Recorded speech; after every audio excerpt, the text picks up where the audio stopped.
So when you're thinking about your puppy, there's several things that are important, and we're going to talk about 3 or 4 of them today. And one of them, where we want to start, is bonding and socializations. And what do we mean by that? You want to build a relationship with your dog, and it's just like building a relationship with your wife or your husband or your kids or anything like that. Dogs are pack animals. They live to have relationships. When they're out in the wild, a wolf pack or a coyote, anything like that, they bond and they build relationships within that pack, and that's exactly what you want to do with your puppy. You always want to think in your mind, I'm going to spend the next 13 to 16 years with this dog. What kind of relationship do I want to have with him? So we start from day one when the puppies are 4 to 4.5 weeks old, and we wean them off their mama, and then we start right away getting them bonded and socialized with people.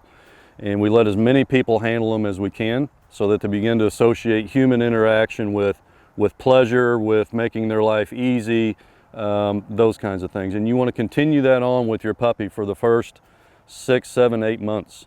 Spend a lot of time with your dog, bond with them, do games. We do a lot of hunt games, we do exploration walks. Those are all great activities to build that bond and socialize that dog with you as the owner and the handler.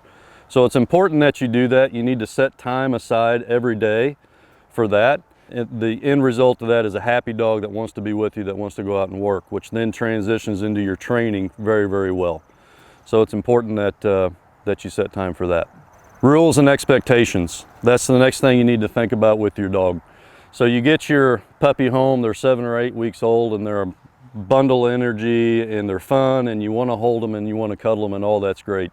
But from day one, you need to be thinking in your mind, what's this dog going to be like when it's 2 years old? It's now fully grown. It's going to weigh 60 to 70 pounds. They're going to be very strong, and they're going to be very, very fast. So right from day one, you want to start thinking about what that dog's behavior is going to be when it's 2 years old, and set expectations and rules with your puppy. And what do we mean by that? We don't want our dogs jumping up on people. We don't want our dogs biting. We don't want our dogs chasing other dogs, squirrels, birds, all those kinds of things. Those are rules that from day one you want to set with your dog. Those are not allowed. And if you'll be consistent with that, what you'll find is later on, when you get into your training, you don't have to worry about those things because you've set the rules already in the dog's mind. As far as expectations goes, if you've put your money down for good genetics, your expectations should be, this is going to be a good working gun dog. Again, get yourself in the frame of mind that we're going to do activities and we're going to interact with the dog in such a way that that transitions out into the field. Whether you're a duck hunter, upland hunter, whatever it is you're going to do with your gun dog, set the expectations up right from day one of what the dog should do when it's with you out in the field. So again, expectations and rules go hand in hand. Think about the good behaviors you want out of your dog when it's older and the behaviors that you don't want. And from day one, allow the good behaviors, snuff out the bad behaviors straight away. So here we got one of our puppies from our current diesel Drew litter. And this is really his first time out.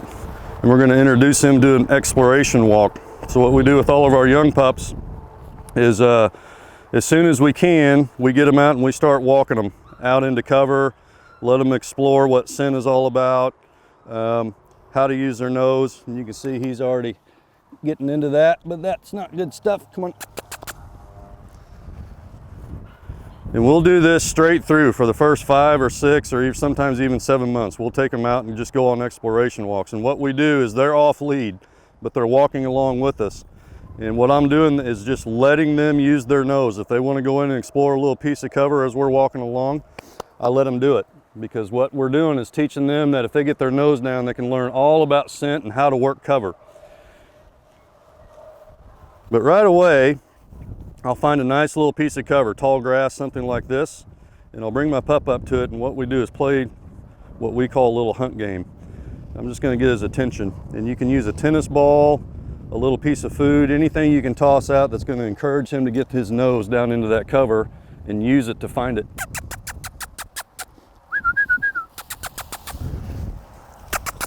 In this case, because they're a little young and they don't see all that well yet, there he's finding something already in that grass.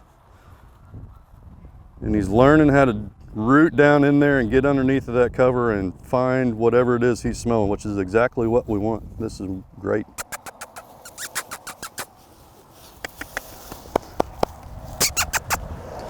This is actually a really good day to do this because it's a little bit misty, it's sprinkling a little bit, so we've got some moisture on the ground. That moisture is holding scent. So you have good scenting days and bad scenting days. This happens to be one where we've got a little bit of good luck on our side today, and the ground's just a little bit wet, so it's holding that scent. What I've done is I've just tossed in a couple kibbles of food right around in there. So I'm encouraging him to just get his nose down and get that.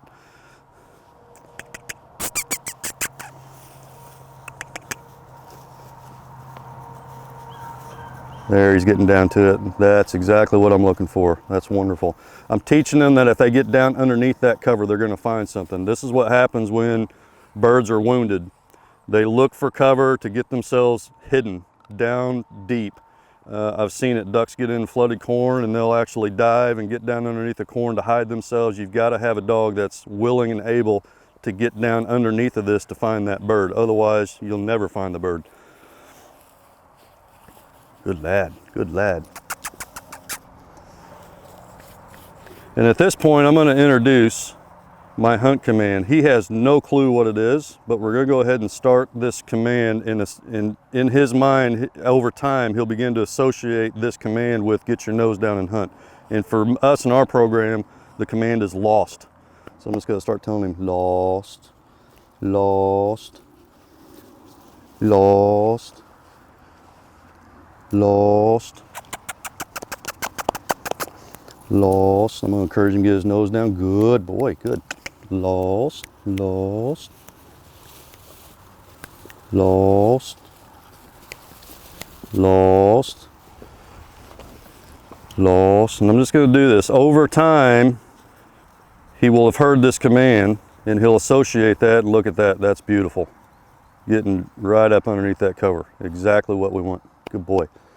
He'll associate when he hears lost, that means get your nose down and hunt. Hold an area, get your nose down until you find something. This is how you begin to teach this, and we do it right from day one.